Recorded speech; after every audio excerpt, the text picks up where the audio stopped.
Me interesa cierto modo de mirar la vida que los cuentos de hadas crearon en mí. Cuando éramos niños no necesitábamos los cuentos de hadas, sino sencillamente cuentos. La vida cotidiana nos parecía suficientemente fascinante.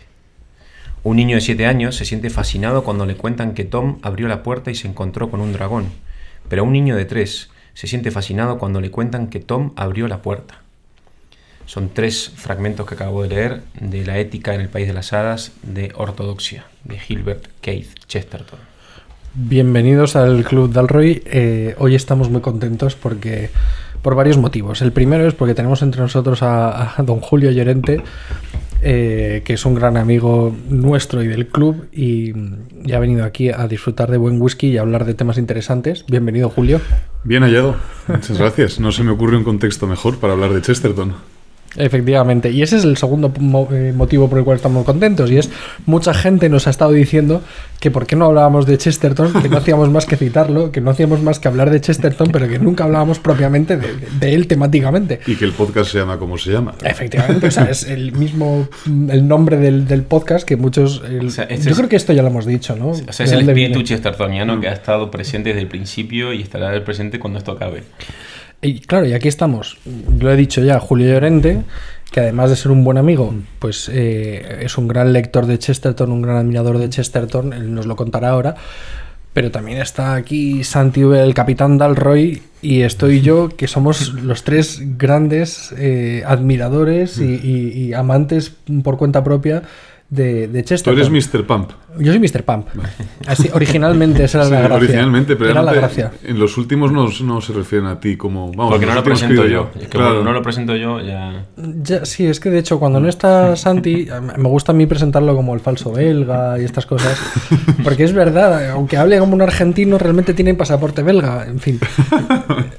Pero no hemos venido a hablar de Chesterton, pero realmente aquí podría estar también Juan Serrano, podría estar también Ignacio Pou, podría estar también Ana, podría estar también David, porque todos realmente estimamos, queremos mucho a Chesterton y de alguna manera es una persona que también nos une. Pero bueno, entonces vamos a meternos en faena. Vamos a hablar de Chesterton. Pero en vez de hablar de biografías de Chesterton, en vez de hablar de datos de Chesterton, yo lo que os propongo es que hablemos un poco de cómo conocimos a Chesterton, de cuál ha sido nuestra experiencia y luego de ahí pues a lo mejor podemos hablar de algún tema particularmente chestertoniano, si os parece. Bien. Empezamos con nuestro invitado. Sí, que empiece Julio. Bueno, yo conocí a Chesterton, suena extraño decirlo así. Pues ahí, en los inicios de mis estudios universitarios, como primero o segundo de carrera. Y lo que viví gracias a él fue una verdadera conversión. Yo en el colegio era un católico pelagiano. Era un católico pelagiano, más bien enfadado con el mundo. Casi concebía la risa como pecaminosa. Suena raro decirlo en una persona tan joven, pero sí, me conducía así. Y Chesterton me reconcilió con la realidad. Me reconcilió con la realidad en la que vivía, con mi tiempo. No porque este tiempo sea especialmente luminoso, sino porque me ayudó a ver la bondad intrínseca de la vida, de la realidad. Uh-huh. Cualquiera que sea el tiempo. ¿Y cuál fue el libro? Pues el primero que leí fue uno, vamos, porque no es de los más importantes, pero me deslumbró Lo que está mal en el mundo, que quizás sea uno de los más políticos, uno de los más sociales, por así decirlo, pero claro, me fascinó. Y te engañó, porque ya el título parecía que era adecuado a tu... Eso es, efectivamente, por eso empecé, claro, es que eso es revelador también. Empecé por ese porque era el que más se adecuaba a mi cosmovisión de entonces. Y empecé a leer, claro, ese libro no fue el que me convirtió, entre comillas, sino Ortodoxia, que fue el que leí a continuación, también con todo sentido, porque era un católico celoso de la ortodoxia, y lo que me encontré fue algo completamente distinto. Yo me esperaba un cúmulo de anotaciones ortodoxas, dogmáticas casi, y me encontré una verdadera fiesta del pensamiento.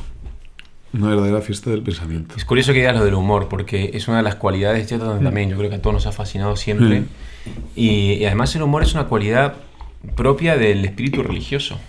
Esto me acuerdo cuando lo leí además en una persona completamente distinta de Chesterton en talante y en todo, aunque también tiene su sentido del humor, que es Kierkegaard, pero que Kierkegaard suele decir que Kierkegaard escribió en la época del romanticismo, entonces él se enfrentó contra los románticos. Los románticos, si algo eran irónicos, ¿no? Entonces él decía, claro, la ironía al final es una forma como de distanciarse del mundo y verla desde la atalaya de tu yo no sé cuánto y reírte del mundo, ¿no? Pero el humor es una risa que se sacude a ti mismo, es una ironía sobre ti mismo.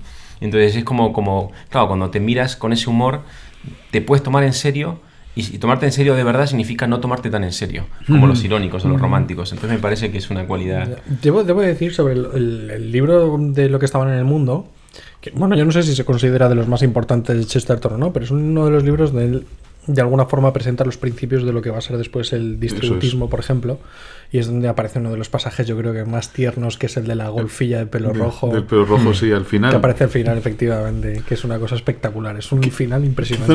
Quizá no sea el libro de los libros más importantes, pero sí tiene varios fragmentos memorables. Y ese es uno de los rasgos de la literatura chestertoniana, que es una literatura muy aforística. En cada página uno encuentra tres o cuatro citas, tres o cuatro que constituyen en sí mismas una unidad literaria. Sí. Esto vale como aforismo, esto valdría como verso. Y recuerdo ahora mismo varios. Tienen Lo que estaba en el mundo, a propósito del distributismo, una que a mí me entusiasma. Dice, es una negación de la propiedad que el duque de Sutherland posea todas las granjas de un condado, igual que sería una negación del matrimonio que tuviese a todas nuestras esposas en una arena. Efectivamente. Y sí, efectivamente, pero ese no fue el artífice de mi conversión, sino ortodoxia. Uh-huh. ¿Y no te pareció al principio un poco complicado de leer? Quiero decir, es el típico freno que muchos encuentran cuando empiezan a adentrarse en la obra de Chesterton, que les resulta un poco extraña. O sea, tiene una forma peculiar de escribir, que a mí siempre me ha resultado muy atractiva, pero yo también entiendo que a lo mejor de buenas a primeras no es caramelo de todos los gustos. Sí, no sé cómo lo veis vosotros. A mí me parece una literatura, una forma de escribir extenuante para el lector. Porque es genial, es genial ininterrumpidamente. Claro. Es genial ininterrumpidamente. Pero en el momento en el que lo pillas, es un gozo estético. Es que es el tema del aforismo, al final. El aforismo es muy condensado y exige mucho el lector. Entonces es verdad que a mí Ortodoxa me costó, porque lo leí muy joven, tendría 16 años cuando empecé a leer a Chesterton. Y me acuerdo que Ortodoxia se me atragantó un poco y pasé a otras cosas. ¿Y empezaste por Ortodoxia? No, empecé en ese momento de despertar el espíritu, que es en ese momento adolescente, además, donde empieza ya como... Y fue que coincidió que me invitaron con 16 años a unas misiones católicas y de una semana, y leí San Francisco de Asís, que en ese momento era como la figura que a mí me estaba empezando a llamar poderosamente la atención, y leí el San Francisco de Asís de Chesterton y me quedé fascinado. Y lo siguiente que leí fue La esfera y la cruz, una novela. ¡Qué maravilla! Que me encantó. Entonces, para mí, esos dos libros fueron los que me hicieron conocer al autor, los que me despertaron a la literatura, y luego también a querer vivir la vida de otra manera. Luego me olvidé de todo esto, pero siempre los he tenido como de los libros que más me han influenciado en la vida. Yo creo que fue La esfera y la cruz, probablemente, de los que más me impactó al leerlo. Luego llegué a Dostoyevsky, ya eso fue otro momento clave, sí. pero vamos, que me acuerdo que fue Chesterton el primer autor que yo leía, que no era un novelista simplemente, sino que tenía unas ideas poderosas que me cautivaron y me dejaron como deslumbrado. Pero luego intenté Ortodoxia al año siguiente y me acuerdo que me costó, dije que no me enteraba mucho, me parecía muy denso tal. Y seguí leyendo Chesterton, pero me fui a sus cuentos, me fui a, no sé, el Club de los Indiferentes, o no sé, el Club de los Negocios Raros, o cosas así que son muy divertidas, llenas de paradojas y llenas también de momentos humorísticos. Pero sí. Ahora he vuelto a Ortodoxia ya con cierto caminar, así con 40 años, pero la he encontrado absolutamente deliciosa. O sea, y no he parado de tomar apuntes, la verdad. A mí hay una cosa que me llama mucho la atención, y es parecido en la línea de lo que decía Julio, que leyendo a Chesterton me da la sensación de que tiene todas las ideas buenas que yo no tengo. y que además no solo eso, sino que tiene una habilidad para explicar las cosas no solamente con una gran claridad, sino con una ironía y con una ¿cómo decirlo? O sea, en un párrafo es capaz de decir lo que yo no sería capaz de decir en 5 páginas. Y es una sensación que me ha pasado yo en los últimos 2 libros que me he leído. Ahora voy a mis orígenes, pero los últimos 2 libros que me he leído, que ha sido una colección de ensayos que ha sacado Encuentro, que se llama La estupidez de la gente culta, y luego he tenido una introducción, de esto no sé si puedo hablar, pero me han pasado también de contrabando una primicia de lo que va a ser el próximo libro también de Encuentro, que es otra colección de debates y de artículos que se llama La superstición del escéptico. Va a salir ya, pero todavía no ha salido. Y leyendo el primero, el de la estupidez de la gente culta, por ejemplo, leí un artículo, lo estaba comentando antes, en el que Chesterton explica por qué no le gusta Picasso y por qué no le gusta en general el arte contemporáneo. Y me parece absolutamente genial. Y es lo típico que digo, es que yo pienso igual, pero no sabría decirlo tan bien como él, y en tan poco espacio, y a la vez dejarlo tan cerrado el argumento.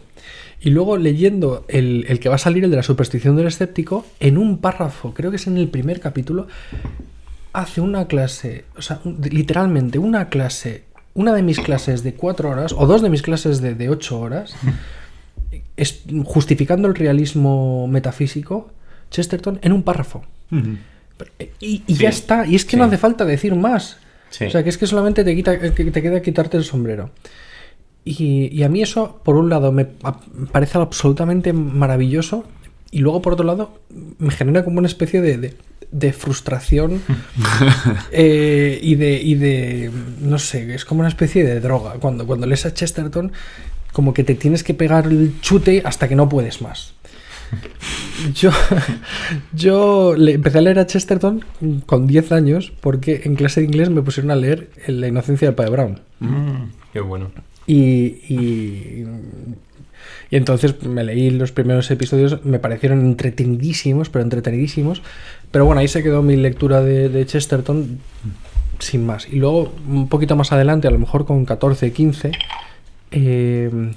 me recomendaron El hombre eterno. Y me recomendaron El hombre eterno en un momento, además, en el que yo estaba dándole vueltas al tema de la evolución, porque tenía un profesor de biología que nos había metido un poco ese tema en la cabeza, además. Y también fue como de pronto si hiciera la luz y todo quedara perfectamente claro y todo quedara perfectamente en su lugar, ¿no?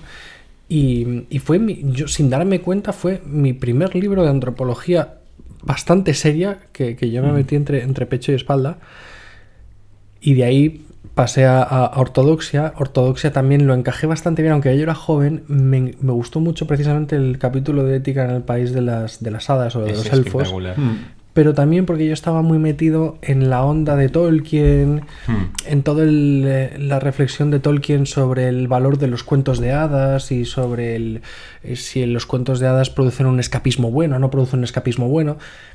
Y como que Chesterton, de nuevo, me ayudó mucho a aclarar mis ideas y me ayudó mucho a sacar las conclusiones oportunas. Y luego de ahí pues fue un leer. Yo cuando estudié la carrera en filosofía en Roma, me leí las obras completas en inglés, pero de principio a fin. Y una de estas lecturas poco digeridas, tengo que decirlo, y hubo libros que me parecieron más tediosos. Por ejemplo, todo el mundo siempre dice que sus biografías son buenísimas, y a mí me cuestan un poquito más. Bueno, la autobiografía a mí me encantó. Autobiografía sí, claro. Pero yo me refiero a las semblanzas que él hace sobre Charles Dickens, sobre... ¿Cómo se llama este poeta inglés? A mí me falta... Esas, por ejemplo, no las trabajo ninguna. Ninguna biografía. ¿No es Whitman? No, Samuel... No. Ahora me vendrá el nombre.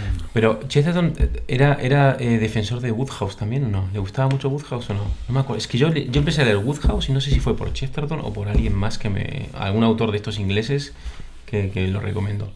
No lo sé. Pues de todas maneras, a mí lo que me encanta el humor, por volver a uno de los temas clásicos, es que es un humor tan benevolente, porque le da palos a todos sus amigos de toda la élite periodística, cultureta de la época, que tienes ahí a los espiritistas, a los materialistas, a los cientificistas, y le da a todos un palo, pero con un cariño, con una ternura, ¿sabes? Que al final... Sí, y les concede a todos algo que podríamos llamar presunción de inteligencia. O sea, se toma verdaderamente en serio, a pesar de que se ría con ellos a sus rivales. De algún modo Bernard Shaw no es tonto, aunque a veces diga tonterías, aunque en muchas ocasiones diga tonterías, y con H.G. Wells lo mismo, y yo creo que para el hombre de hoy, el hombre de estos tiempos que algunos dicen polarizados y tal, es a ese hombre le da una gran lección para discrepar de modo más o menos sano y fecundo. Sí. Y luego es un maestro de deshacer los postureos. O sea, es como que coge todos los postureos de la época y con 3 o 4 líneas ya te los desarticula. Incluso a veces en los propios cuentos. Yo estoy pensando en algunos cuentos del padre Brown que ahora los estuve repasando. Y no sé, por ejemplo, tengo La Cruz Azul. Me encanta la relación que tiene con Flambeau, que es como un criminal reformado, detective privado y tal, pero cuando lo descubre, o sea, Flambeau intenta robarle el primer cuento que aparece, y entonces en un momento le dice, pero ¿cómo se había disfrazado Flambeau de cura, de sacerdote, porque había una convención de curas católicos y no sé qué? Y dice, ¿cómo me has descubierto? Y él le dice, ¿cómo lo supo?, le pregunta Flambeau. Usted atacó la razón, eso es mala teología, le contesta el padre Brown, ¿no? Tiene como perlas en cada uno de los cuentos, unas perlas, además que son filosóficas y que son espectaculares, divertidísimas. O luego, por ejemplo, otra que tiene con el príncipe Saradin, que es otro personaje que aparece por ahí, y le pregunta al príncipe Saradin, que es un así medio ocultista, le dice, ¿usted cree en la fortuna? Y le dice muy sencillamente el padre Brown, no, solo creo en el juicio final, ¿no? Tiene como pequeñas ahí... Bueno, de hecho, cuando en un momento de la autobiografía dice que prefiere el ensayo a la novela, porque le gusta ver a las ideas forcejear desnudas y no disfrazadas de personajes. Y todas sus novelas en realidad son novelas de tesis, son conflictos de ideas. Conflictos de ideas. Y eso, transparece en sus novelas, también en sus poemas. O sea, toda su obra está preñada de filosofía. Sí. Y luego, por ejemplo, esto poca gente lo sabe. Bueno, no sé. Yo creo que los que están más adentrados en la lectura de Chesterton lo saben, pero a lo mejor para los que son más neófitos no. Pero Chesterton también escribió teatro. Sí. Y no le gustaba nada. Y sin embargo, yo creo que era por insistencia de Bernard Shaw, que decía que era un buenísimo escritor de teatro. No sé si llegó a escribir 3 obras de teatro. Creo que son 3, sí. Magic, The Surprise y... Eso no los he leído. No sé, pero bueno, son espectaculares. The Surprise es espectacular. Pero es verdad que es lo que tú dices, son ideas disfrazadas de personajes. Eso tal es. Cual. Y es una cosa genial. Y luego uno a veces puede correr la tentación de pensar que sus episodios o sus este tipo de cuentos o de narraciones o de relatos más breves, que son los del padre Brown o los del hombre que sabía demasiado, pues que pueden ser como más, no sé, literatura más casera o literatura más accesible, más juvenil, y para nada. Yo creo que tienen esas dos capas. Las aventuras del padre Brown pueden interesar muchísimo a una persona que le guste la novela negra, pero obviamente tiene una profundidad que a lo mejor no es accesible para un joven tan tempranero como lo éramos nosotros cuando empezamos por ahí. Pero eso hace que Chesterton sea un autor que podemos leer una y otra vez y siempre encontrar y sacar cosas nuevas. Sí. Decía Borges que en cada página Chesterton te regala al menos una felicidad. Yo creo que más de una. Pero sí, efectivamente, en todas las páginas de Chesterton siempre hay como una pequeña perla que arroja ahí y que es genial. Y luego te confunde mucho. A mí me pasa que de pronto dice... Se pone a criticar a los que piensan de una determinada manera y digo, joder, pues yo pienso así. Pero luego, claro, te explica el porqué y te da la vuelta al argumento y te hace ver que efectivamente tú realmente no piensas eso, sino que lo piensas es otra cosa. Y que lo que él critica es absolutamente cierto y absolutamente correcto. Y luego toda esta genialidad hay que comprenderla dentro de un personaje tremendamente peculiar, porque obviamente él, por su autobiografía, sabemos algunas cosas, también sabemos otras por las cosas que escribieron personas de su entorno, de su familia y demás. Y hay anécdotas, pues eso, de que le llamaba a su mujer francés en una estación de tren preguntándole a dónde tenía que ir ese día porque se le había olvidado. O que se iba a jugar con los niños del pueblo y que tenía que ir su mujer a buscarle porque no había escrito el artículo de ese día y tenía que y le había llegado un telegrama diciendo que dónde estaba el artículo. una persona alborotada que se había comprometido con una editorial a escribir un libro sobre Santo Tomás de Aquino y una semana antes, o no sé, 2 semanas antes, no había escrito nada, se fue a la biblioteca del pueblo, le pidió todos los libros que tuviera sobre Tomás de Aquino, que serían 4, pues pensó en una biblioteca del pueblo. Sí, además en Inglaterra. Imagínense, y pues se los leyó ahí un poco por encima y se puso a escribir algo que, un librito que según Gilson es lo que él habría querido haber escrito toda su vida y que no ha sido capaz. Es decir, es una genialidad absolutamente especial, ¿no? Luego también cuentan que Peggy se interesó mucho por la lectura, no sé si de Ortodoxia o del Hombre Eterno, se interesó mucho por este inglés tan peculiar y que mandó a su secretario a Londres para ver si concertaban una cita o para ver si había alguna oportunidad de trabajar juntos y demás. Y que llegó el secretario y se encontró a Chesterton con Hilary Belloc y Baring tomándose unas cervezas en un pub, y cuando vio las pintas que tenían los 3 medio borracho seguramente, Peggy, que era todo un caballero, y veo esos 3 diciendo, pero esto no puede ser, o sea, ¿quiénes son estos, no? Y que volvió, pues eso, diciéndole a Peggy que no había manera de trabajar con esta gente. No, efectivamente, debió de ser muy impactante.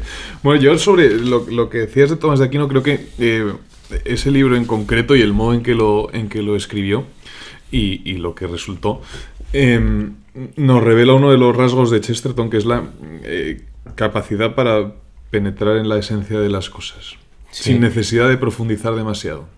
Lo que a muchos se nos antojaría una lectura superficial, para él es una lectura para él, a él le basta como lectura enjundiosa. Y después hablabas también de esa manera de retorcer las cosas, y es curioso porque de retorcer las cosas y de aventurarse con enfoques hasta el momento inexplorados.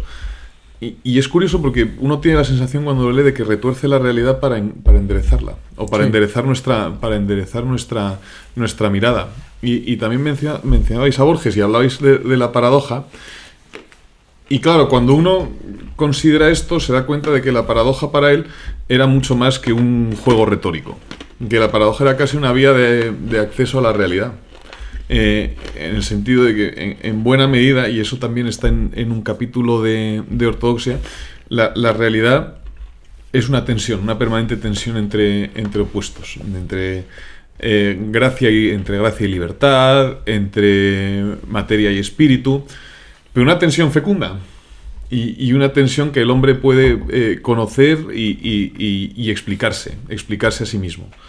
Y yo no sé si algún autor lo ha percibido con esa nitidez con la que lo percibió Chesterton.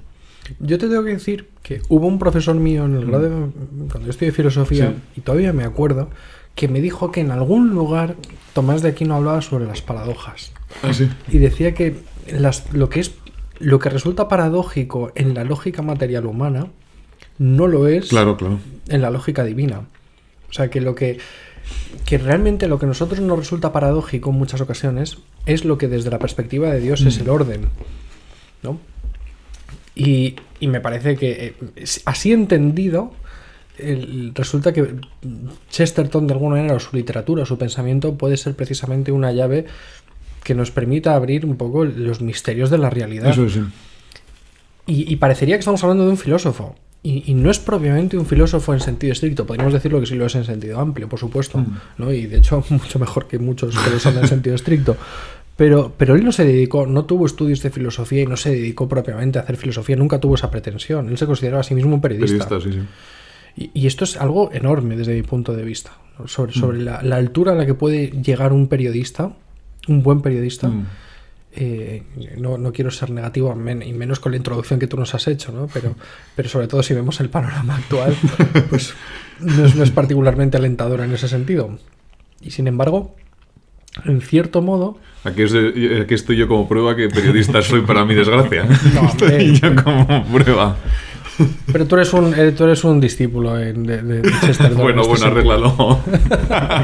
No tengo ningún afán de alegrarlo. Tú sabes que yo me meto con los periodistas sin ningún problema. Pero Pero claro, el decir, es que no se trata tanto de la profesión, no se trata tanto del oficio, sino que se trata del tener esa mente que él tenía y tener esa habilidad para comunicarlo. También dicen que era un enorme, ¿cómo se dice?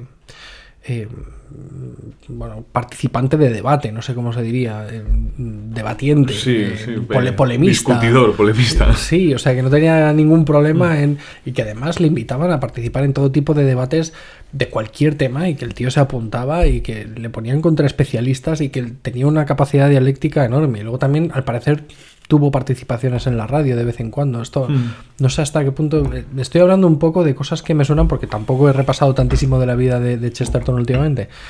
Pero era un hombre tremendamente polifacético. Yo creo que se prestaba enseguida a todo lo que le invitaban. Muy amigo de sus amigos.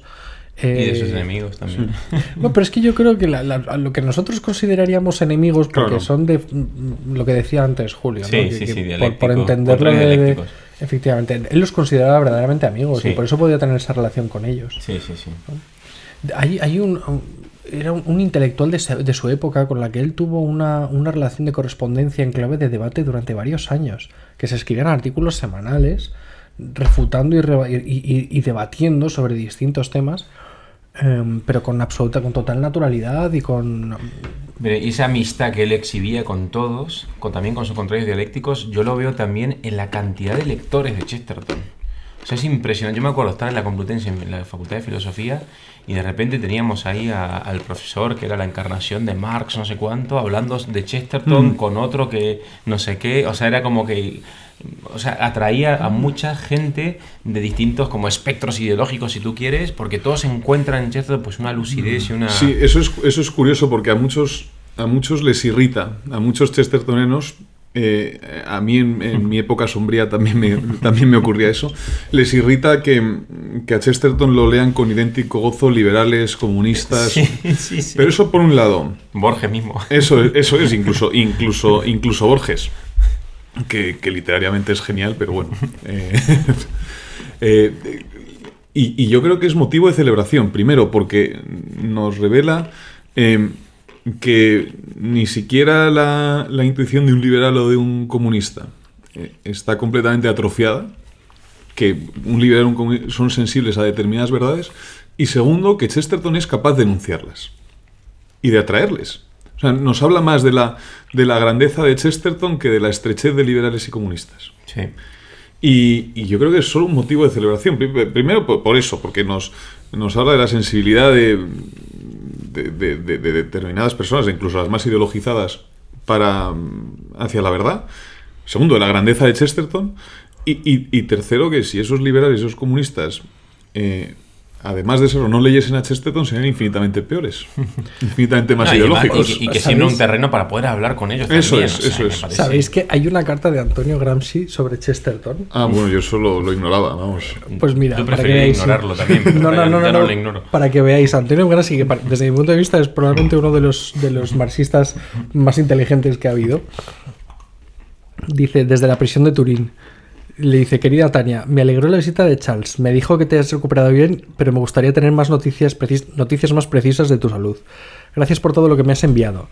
No me han dado aún los 2 libros, la bibliografía fascista y los relatos de Chesterton, que leeré con ganas por 2 razones. En primer lugar, porque creo que serán tan interesantes como los de la primera serie, y también porque voy a tratar de imaginar la impresión que deben haberte causado. Te confieso que encontraré en esto un placer extremo. Me acuerdo con precisión de tu estado de ánimo al leer la primera serie. Tenías una feliz disposición a recibir las impresiones más inmediatas y menos complicadas. Por otra parte, no habías logrado darte cuenta de que Chesterton ha escrito una fina caricatura de las novelas de detectives propiamente dichas. El padre Brown es un católico que se burla de la manera de pensar mecánica de los protestantes. Y el libro es esencialmente una apología de la Iglesia romana frente a la Iglesia anglicana. Sherlock Holmes es el policía protestante que se descubre hablando desde el exterior, basándose en la ciencia, en el método experimental, en la inducción. El padre Brown es el sacerdote católico que, a través de las refinadas experiencias psicológicas suministradas por la confesión y los trabajos de casuística de los sacerdotes, y sin embargo sin olvidar la ciencia y la experiencia, pero basándose sobre todo en la deducción e introspección, derrota a Sherlock Holmes de forma evidente, haciéndolo aparecer como un niño pequeño pretencioso, mostrando toda su estrechez y mezquindad. No sé si me maravilla. impresiona más esta carta de Antonio Gramsci o que Javier Rubio haya citado a Gramsci en el Club Dalroy. No sé cuál de las dos. Se puede leer, se puede citar a Gramsci cuando se refiere a Chesterton. No. Vale, un nuevo principio del Club Dalroy. Incluso cuando tienes razón. Incluso cuando tiene razón, efectivamente. Que es lo más peligroso. Pero vamos, es que esto a mí me parece algo absolutamente admirable. Es genial. Y que tú puedas encontrar en Chesterton, que es un evidente defensor del distributismo y por lo tanto de una forma de pensamiento Y además social, yo creo que de la economía. aparte de ser un tío lucidísimo, con unas intuiciones brutales, con un manejo de la paradoja y tal, yo creo que es parte de su benevolencia. El que transmite una benevolencia a sus lectores y hacia el mundo y hacia un amor hacia las cosas, que incluye también a los socialistas y a los materialistas y a los cientificistas, que hace que todo el mundo se sienta como a gusto con él, como en un hogar, ¿sabes? En una casa, sentado, tomándose un whisky y conversando con un hombre afable e inteligente. O sea, me parece que es...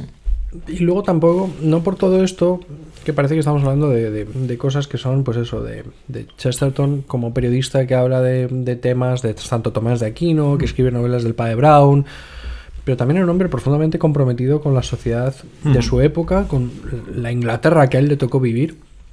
Y muy profético también, ¿eh? Muy profético. Y yo creo que precisamente por el interés que tenía en la Inglaterra que a él le tocó vivir, es un autor paradójicamente que ha trascendido.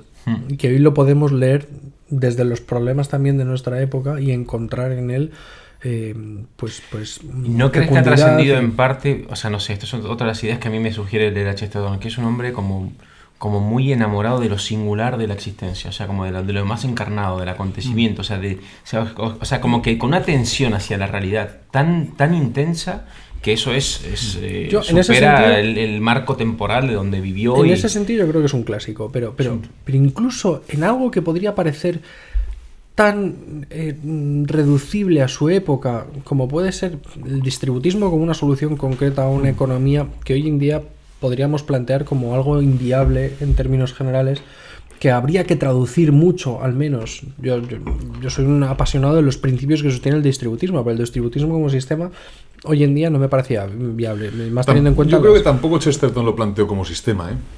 O sea, que el distributismo era una serie de principios que debían inspirar Pero yo creo que para él era algo mucho más inmediatamente realizable de lo que es hoy en día. Sí, claro, eso sí. Sobre todo porque en aquella época no existían tantísimas ciudades con más de 1 millón de personas. Eso sí. Y sin embargo, a la luz de esos principios que él defendió pensando en una Inglaterra muy concreta, de una época muy concreta, nosotros podemos encontrar también soluciones eficaces y podemos encontrar también respuestas. De esto yo creo que se ha hablado mucho en la taberna ilustrada de Julio, ¿no? que últimamente dedican muchos temas a hablar del liberalismo. Y del sexo de los ángeles. El sexo de los... No, muy interesante, muy interesante. Vamos, yo escucho todos y lo admiro mucho. Yo creo que detrás de la taberna ilustrada hay un propósito muy chestertoniano. Sí, vamos, yo eso quiero pensar. De todas maneras, Julio, ilustrada, tío. ¿No había otro adjetivo para taberna? Sí, se nos ocurrieron muchos, empezando por errante, pero claro, eso en las búsquedas de Google habría dado lugar a una cantidad de confusiones tremenda. Sí, había más, pero bueno, incluso un adjetivo como ilustrada puede redimirse. Vale. Y ya está, partimos de la bondad intrínseca. La taberna ya de que sea una taberna ya creo que sí, pero lo ilustrada efectivamente no fue muy lúcida la elección. No fue muy lúcida. Bueno, no, sobre todo porque yo he escuchado esta semana la grabación de Terra Ignota que también a quienes también escuchamos y que también admiramos. Estupenda. De Crevillén, de Javier Crevillén. Y os llaman los ilustrados. Dice, tenemos que invitar a más ilustrados. Bueno, claro, eso ya es terrible. Eso ya es terrible, sí. Yo peor pesadilla. Estoy dispuesto a desenvainar la espada contra quien me llame ilustrado. De todas formas, a mí me parece simpático, curioso que, vamos, yo te conozco a ti, conozco a Crevi, conozco a Pedro Lecanda, a Ramón de Vera, muchos de los amigos que participáis con frecuencia ahí en la taberna. Y es verdad que el hablar de los temas de esta forma, que pretende ser en cierto modo eterna, yo creo con una pretensión de sabiduría, de no quedarse atrapado por las problemáticas concretas o por las ideologías de moda, lo hace inmediatamente contracultural, pero no por un afán de ser contraculturales, no por un afán de ser contestatarios a lo vigente, sino por una genuina defensa de aquello que consideramos bueno, verdadero y bello. Y yo creo que eso es algo que es muy chestertoniano. Muy. O sea, yo creo que Chesterton escribía precisamente en esa clave. perspectiva, en esa clave. Sí. O sea, yo creo que Chesterton tenía muy presentes determinados principios, hasta el punto de erigirlos en ideales a la luz de los cuales podía juzgar su tiempo. Por eso decía que el distributismo es más un ideal que un sistema económico, un ideal hacia el que tender, y a la luz del cual juzgar una sociedad concreta. El ideal en este caso es la propiedad distribuida de los 3 acres, la vaca y la casa. Nuestra comunidad se aproxima a ese ideal o se aleja de él. Sí. Entonces, conforme a ese principio, podemos juzgar todos los regímenes temporales. Y a su vez nos da un norte hacia el que tender, hacia el que peregrinar, hacia el que dirigirnos como comunidad. Si tenemos claro que el hombre está hecho para ser propietario, para asentarse, para establecerse en un lugar, desvelarse por él y dar fruto allí, podemos encaminarnos hacia él y rechazar todo lo que nos encamine hacia el nomadismo. Si no tenemos claro eso como ideal, probablemente nuestra sublevación contra el nomadismo sea estéril. Porque no tendremos una alternativa que proponer, un norte hacia el que encaminarnos. Por eso yo veo el distributismo. Salvador Antuñano, nuestro amigo Salvador Antuñano, dice que es un estilo de vida. Y un estilo que primero, por ser estilo de vida, tiene que vivir uno. Y es verdad. Pero yo creo que es ante todo un ideal. Un ideal, un norte hacia el que tender. Sí, y en esta época difícil, inmobiliariamente hablando, Bueno, muy difícil. terrorífica. Pero bueno, yo creo que también se puede vivir incluso en esta época. Sí, Por sí. ejemplo, con otro de los principios de Chesterton, que es una apología del matrimonio monógamo exclusivo y para toda la vida. Que Y de la hospitalidad. la hospitalidad. La casa de Chesterton sí. estaba siempre llena de amigos y de hijos de amigos. Sí. Y también son principios a la luz de los cuales es muy fácil ordenarse moralmente. O sea, arrojan mucha luz. Comprendiendo bien los principios del distributismo, pues uno sabe bien si es preferible comprar en una gran web online o si es mejor ir al mercado de tu pueblo, a la tienda de tu pueblo, A la huerta de tu pueblo. a la Javier, huerta de que tu tienes aquí al pueblo, lado. a comprar frutas, verduras o el pan o lo que sea, ¿no? Sí. Si es mejor comprar en una librería online internacional, global y demás, o es mejor ir a comprar al librero de tu pueblo. Y si además en la compraventa, en la acción de la compraventa, se reduce a una mera transacción por la cual yo intercambio una cantidad que muchas veces ni siquiera toco, ¿no?, de dinero por un bien, o si se puede convertir también en una relación humana con la gente que de la comunidad que se dedica a vender ese tipo de bienes, ¿no?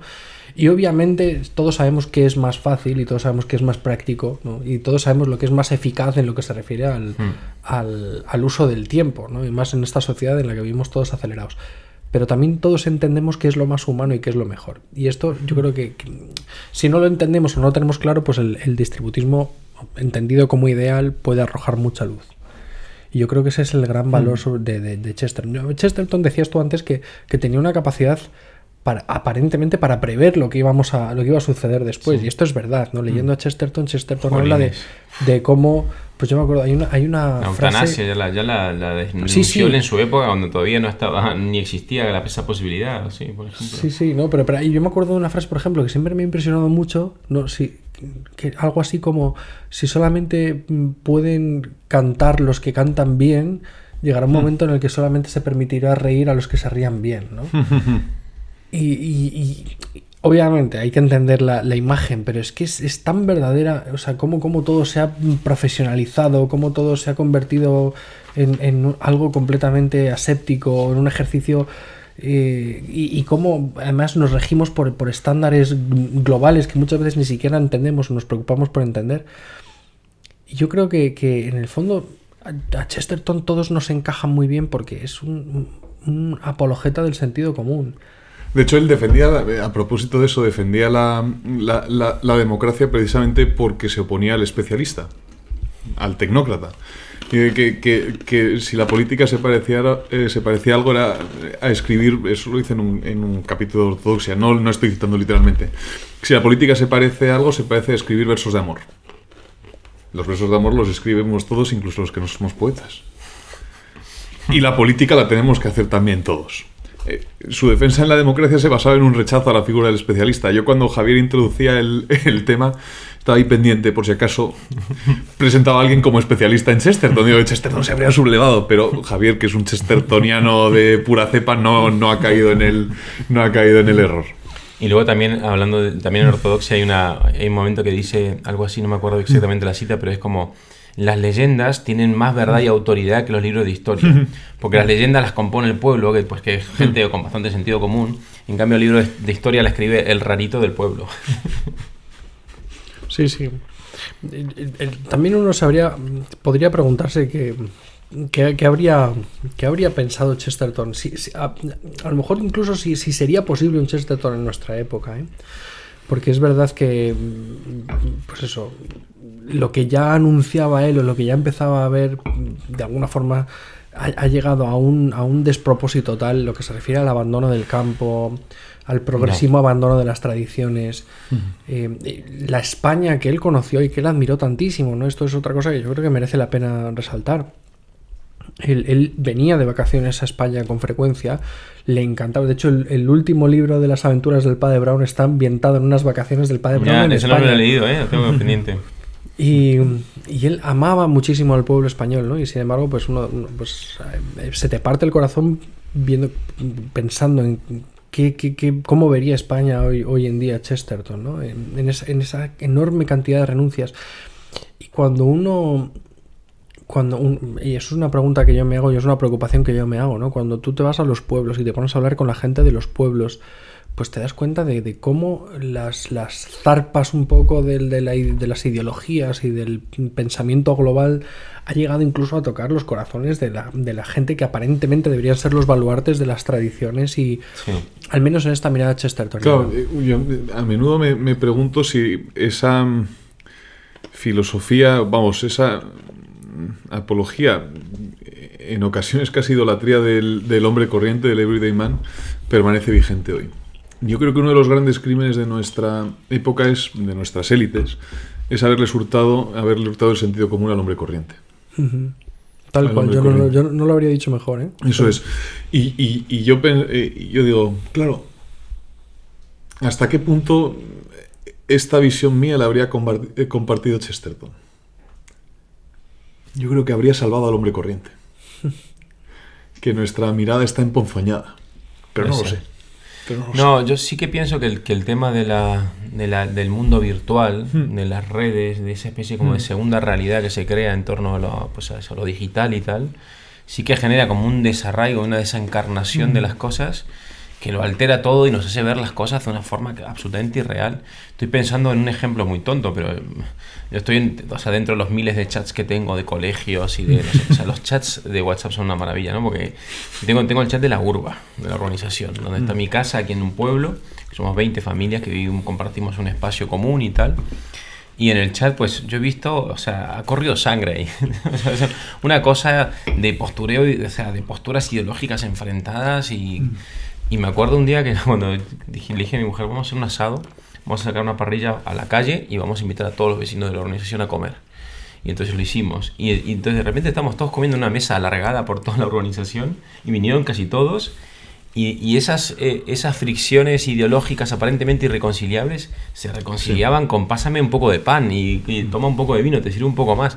En ese contacto real del cara a cara, del tú, de repente aparece de vuelta el hombre corriente y el hombre donde la sensatez prima sobre la chorrada ideológica que... Totalmente. Yo creo que la antropología de Chesterton es una antropología afirmativa, plenamente afirmativa. Yo creo que Chesterton es un hombre que tiene una profunda esperanza en el ser humano. Sí. Y en que el ser humano está bien hecho, y esto es algo profundamente católico. Sí. ¿No? Y que por lo tanto y luego también pues que el ser humano ha sido redimido y está salvado, ¿no? Y en el ser humano están salvadas de alguna manera todas las cosas. Está salvado también el buen comer y el buen beber, ¿no? Efectivamente, es que estaba justo Santi sirviendo, el capitán Dalroy sirviendo un poco de whisky. De esto también el mismo Chesterton daba buena cuenta. Sí. Y claro, y uno tiene que mantener esta esperanza, ¿no? Yo me acuerdo de una frase de Tolkien que decía algo así como que Tolkien citaba a Chesterton decía que había que mantener alta la bandera de este mundo, ¿no? Pero es ya Tolkien en su época decía, pero hoy en día es una labor mucho más ardua que en la época de siempre, Chesterton. Siempre. ¿No?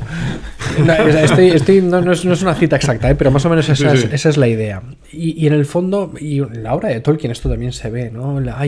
Por más que hay caídas, por más que hay fragilidades, por más que hay errores y hay mentiras, a ver, tampoco hay que endiosar a Chesterton. Pues seguramente Chesterton se equivocó en muchas ocasiones. Hay que decir que una gran parte no una gran parte tampoco, pero hay algunos de sus escritos que a lo mejor pues también hay que tomar más con pinzas, o que hay que saber contextualizar, o que hay que saber, ¿no? Yo me acuerdo que hay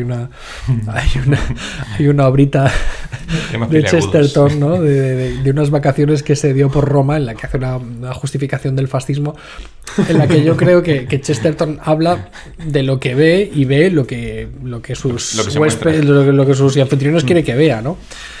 Pero bueno, y luego hay una idea un tanto ingenua, por ejemplo, de la Revolución Francesa, una idea un tanto sombría de la Inquisición, que no era un hombre infalible, y tampoco, y lo digo por si acaso alguno de la multitud de oyentes del Club Dalroy pudiese pensarlo, tampoco era un ingenuo. O sea, no era naif. En Chesterton había una conciencia del drama, y él mismo había sufrido. Sí. Y él mismo había sufrido mucho. Es que eso parte del humor. O sea, no puedes llegar al sentido del humor si no has experimentado tu fragilidad, tu ineptitud, tus carencias, y de golpe darte cuenta de que tú no te salvas a ti mismo. En ese momento se produce eso, con un amor a la realidad y un asombro perpetuo, que es lo que lo caracteriza, se produce el humor en Chesterton, que es ese equilibrio maravilloso que él hace en el mundo, amándolo, pero amándolo tanto que lo quiere cambiar. Ese tipo de cosas que son muy chestertonianas. Y es verdad que lo que decía Julio, o sea, toda esta luz que nosotros somos capaces de apreciar hoy en día tuvo también sus momentos de gran oscuridad, y él lo deja entrever en su autobiografía, pero saben, también no sé si comenta algo también en su libro de por qué me convertí al cristianismo, o por qué soy católico. Él habla de una experiencia que tuvo con el espiritismo. Sí, eso en la autobiografía lo dice. O sea, ver el mal me expulsó hacia el bien. O sea, fue como una... Sí, pero claro, no saber lo que habrá visto. Con mucho pudor lo menciona, ¿no? Pero sí. ¿No? Si uno conoce cómo era el ambiente social de aquella época, sobre todo entre ciertas élites intelectuales y entre ciertas élites aristocráticas, pues no estamos hablando precisamente de cosas naif o cosas... No. Sí.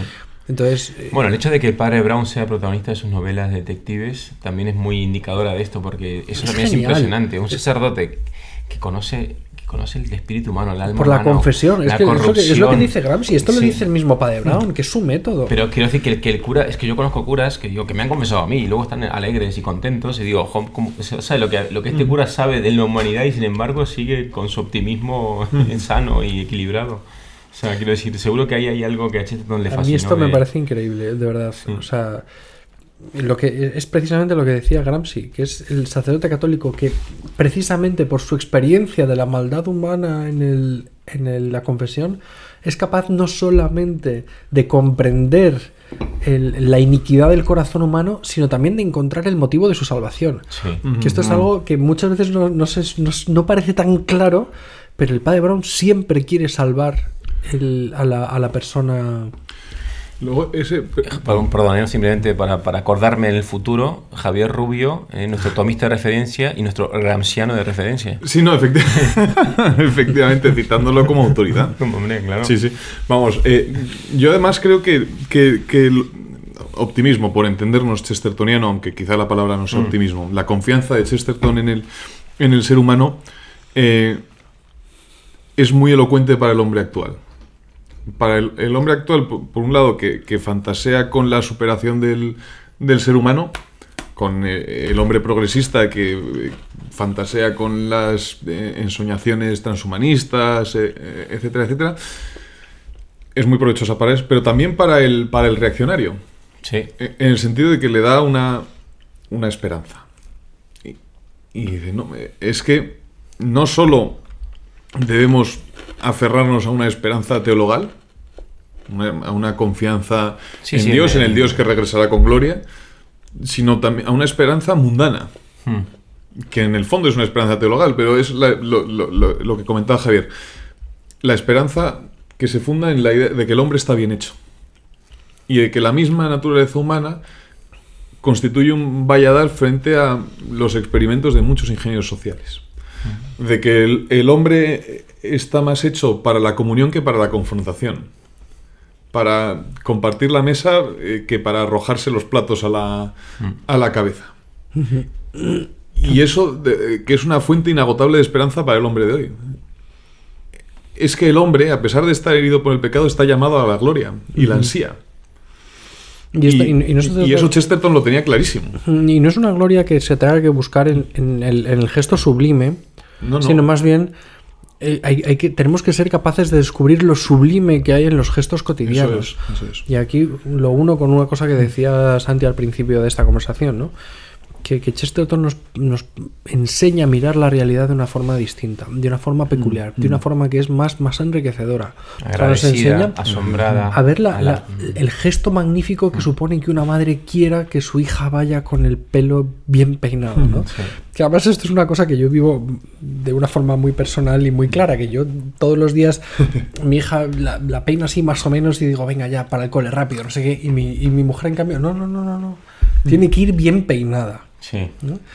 Y claro, tú dices, bueno, pues eso te puede irritar sin más y decir, bueno, pues es mi mujer que tiene un poco esta obsesión para que su hija vaya bien peinada, meticulosamente peinada, porque yo peinada la peino bien, pero vamos, que meticulosamente. No, es que hay algo de sublime en ese querer que tu hija vaya con el pelo y hay algo lo más sublime bonito posible. Que el padre intente peinar a su hija también es muy sublime. Pues yo lo he intentado y no lo consigo, tío. Y me estreso, pero como estuviese defendiendo la tesis doctoral o una cátedra o lo que sea. Yo estoy intentando hacer la coleta y no puedo. Yo estoy alcanzando un nivel de proficiencia. Yo tengo una especie, no sé cuál sería, pero vamos, como una especie de B1 o B2 en hacer coletas. Perdón. B1 yo lo consigo también, pero lo que hay después es eso lo interesante. Sí. La sublimidad de eso y la grandeza en el final de lo que está mal en el mundo, Chesterton llega a decir que el pelo limpio de una niña es más grande que todas las instituciones humanas. ¿Y qué es el pelo limpio de una niña? Lo que debe medir las instituciones humanas. Qué maravilla, tío. Es que es brutal, es una inversión del orden lógico, razonable, mundano humano de las cosas. Sí. Totalmente. Y es que es el pelo el que mide la institución y la institución al pelo. Una institución humana, la más grande que quepa concebir, es buena si permite que el pelo de la niña esté limpio y esté bien peinado. Me encanta porque ya estamos cerrando además el capítulo y estamos volviendo al tema chestertoniano del Club de Albert, que es el hogar, tío. Que cuando hablamos de Homero hablamos del hogar, cuando hablamos de Dante hablamos del hogar y cuando hablamos de Chesterton hablamos del hogar. Yo debo decir que cuando leo Chesterton, uno de los impulsos que me sale, sobre todo cuando leo sus ensayos así más sociales, es el decir, hay que volver a la tierra. Tenemos que volver a la tierra, pero a la tierra de verdad, a la tierra material. Tenemos que volver a mancharnos las manos, pues eso, trabajándola, haciendo un huerto. Y claro, tú dices, bueno, tampoco se trata de eso, ¿no? Yo he conocido también muchos agricultores muy brutos.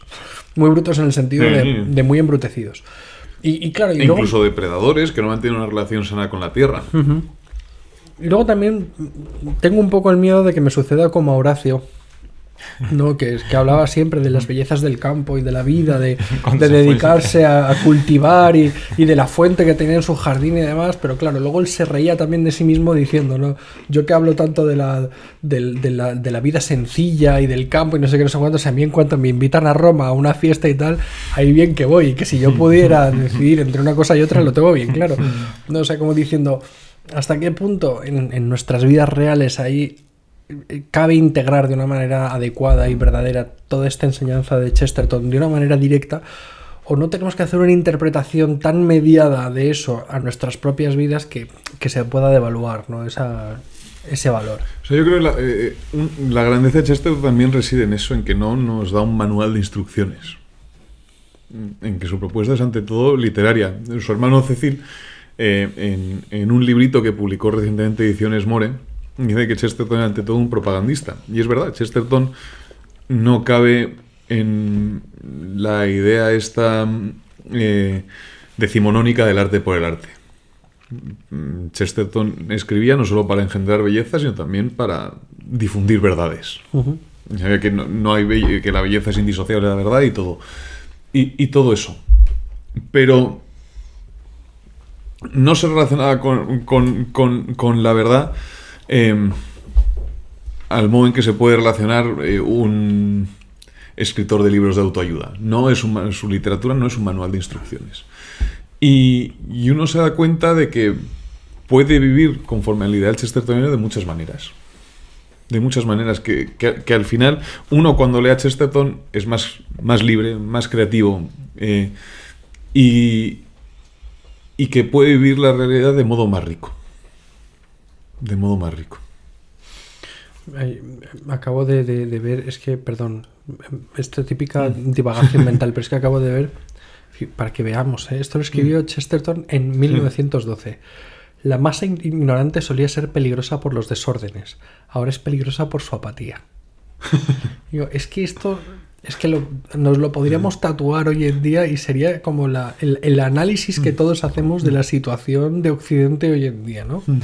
En la que presumimos que hay una gran mayoría de gente que conoce la verdad, que quiere el bien, que desea la belleza y sin embargo es una mayoría absolutamente silenciosa que no parece responder absolutamente a ningún tipo de ofensa, ningún tipo de estímulo de nada, ¿no? Y sin embargo, a pesar de eso, a pesar de que Chesterton escribió esto y a pesar de que hoy en día vivimos esto, todavía tenemos que mantener encendida la llama de la esperanza en el ser humano, ¿no? Sí. Y a eso estamos llamados. Y con esto vamos cerrando. Perdón, porque yo he tenido la última palabra de la sentencia. Y eso que tenemos aquí a un autor de libro de aforismos. A un especialista. Me da vergüenza. Especialista de la sentencia. No. Hay que decir que no lo hemos dicho, pero Julio es autor de un libro de aforismos. O sea, Julio está en la senda de Chesterton. Es un... O sea, no solamente... Sí, bueno, es que nos hemos tomado unas libertades. Es lo que la amistad da asco a veces, ¿no? Es editor...